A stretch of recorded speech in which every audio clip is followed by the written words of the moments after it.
The Great Reset is missing freedom and democracy. Let's have a look. Hello everyone, Florian.heise here and welcome to another episode of HeiseSays. Grab your stein of coffee and let's have a look at this article from The Sociable discussing freedom and democracy missing from Great Reset agenda. Brazil's foreign minister tells the World Economic Forum president. Well, that sounds like something a lot of us would agree with. It really feels like it is missing freedom and democracy. My biggest issue with the whole Great Reset agenda is that it is not built on the idea of freedom and liberty for people. That should be the cornerstone of their entire worldview. Honestly, it really should. But yeah, doesn't seem to be. It's all about the planet. Brazil's Minister of Foreign Affairs, Ernesto Araújo, says he's not a fan of the Great Reset, telling World Economic Forum President Bjorg Brende that freedom and democracy are missing on the agenda. I'm not a great fan of the concept of the Great Reset. We don't have anything against what's in it, but what's not there. The concept of freedom and democracy. 100%. That's it. You know, the problem is all these nice sounding platitudes can convince people. Most people don't care. Most people don't appreciate that they're losing their freedoms. That liberty doesn't seem to be a focus. Not until it's really gone. Speaking at Davos on Friday, he told the WF president that Brazil didn't have anything against what was in the Great Reset, but rather what was omitted. You know, Bargo, I'm not a great fan of the concept of the Great Reset. And why is that? We don't have anything against what's in it, which is sustainable development, equality, everything, but the question of what's not there. And that's basically the concept of freedom and democracy, said the Brazilian foreign minister. During his brief time on the Resetting Geopolitics panel, he also highlighted that there were many challenges facing democracies around the world, particularly the rise of techno-totalitarianism by the likes of the Chinese Communist Party. New technologies can be great for democracy, but they can also provide means for total control of societies, and we don't want those, he said. I like this guy. He understands, doesn't he? Too bad most of our politicians here in Australia don't seem to understand. Around the world, we also see challenges to democracy. In that case, what we see as a challenge is the emergence of techno-totalitarianism, which is not a question of the US against China or China against the US. It's a question of different models of society that are emerging with the new technologies. New technologies can be great for democracy, but they can also provide the means for total control of societies, and we don't want those. And big tech companies can work for freedom.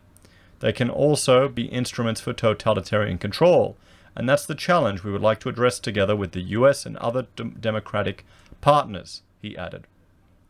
To encourage freedom and democracy worldwide while countering techno-totalitarianism, the Brazilian foreign minister proposed strengthening alliances and open public discourse. But here's the thing. In Australia, we don't have freedom of speech, everyone. We don't. Not at all. We never have. If anything, it's gotten worse. Do you realize if you're a moderator on a forum and someone posts something that's considered defamation, you are held liable for it as the moderator. You can be sued. You can have to pay. So there you go. And whoever controls public discourse has tremendous power, and we cannot leave that in the hands of actors. I'm not talking about specific countries or specific companies, but actors that are not committed to freedom. We want economic efficiency, sustainable development inside a framework of freedom and democracy. And we have to work worldwide for that goal, he added. I like this guy. He's on the money. That needs to be the basis of all of this. His critiques of the Great Reset agenda on Friday echoed those he gave 2 months earlier when he spoke before a special COVID-19 session of the United Nations on the 3rd of December 2020. Those who dislike freedom always try to benefit from moments of crisis to preach the curtailing of freedom. Let us not fall for that trap, he warned. Totalitarian social control is not the remedy for any crisis. Let's not make democracy and freedom one more victim of COVID-19. Now that's the concern. My greatest concern is most people will embrace totalitarianism, will embrace giving up their rights and their freedoms and their liberty for a veneer of protection or safety. And I think Australia is more susceptible to that than a lot of other countries in the world. I just think by our culture, we're quite a conforming society.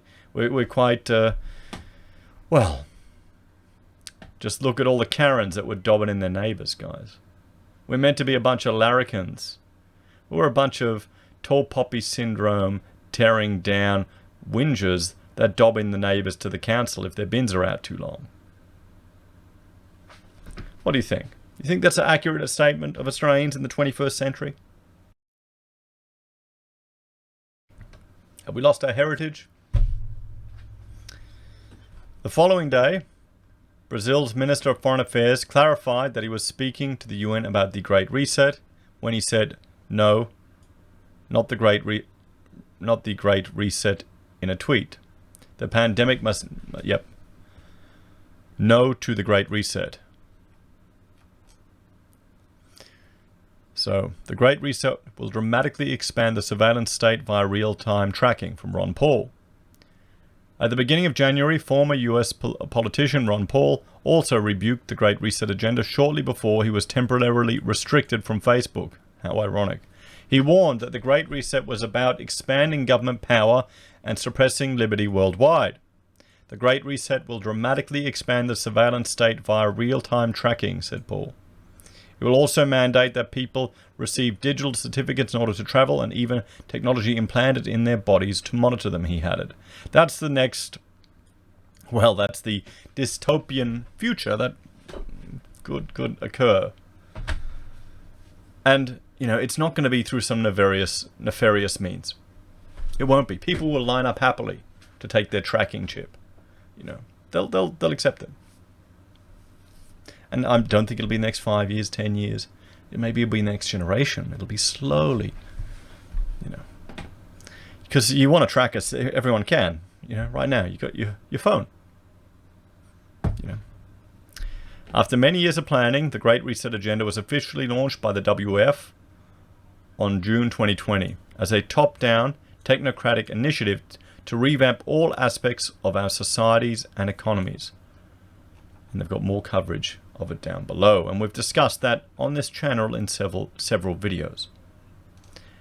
So there we have it. I mean, quite a sensible view there from the Foreign Minister of Brazil, and it is good that we have political leaders around the world raising this issue.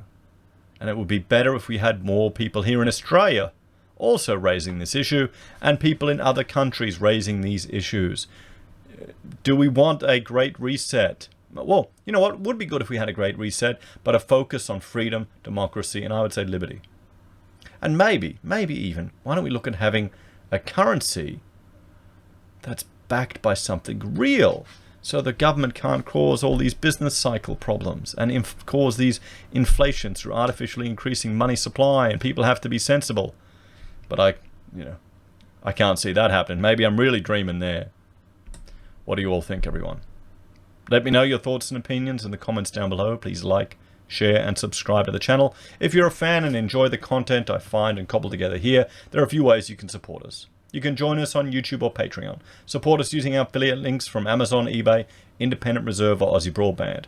You can buy a merch from HeiseSays, use Gold Pass from the Perth Mint, or support us via PayPal. You can also support us by joining SelfWealth using our referral link, and we'll each get 5 free share trades. Take care, have a great day, and I will see you all in the next episode. Bye for now.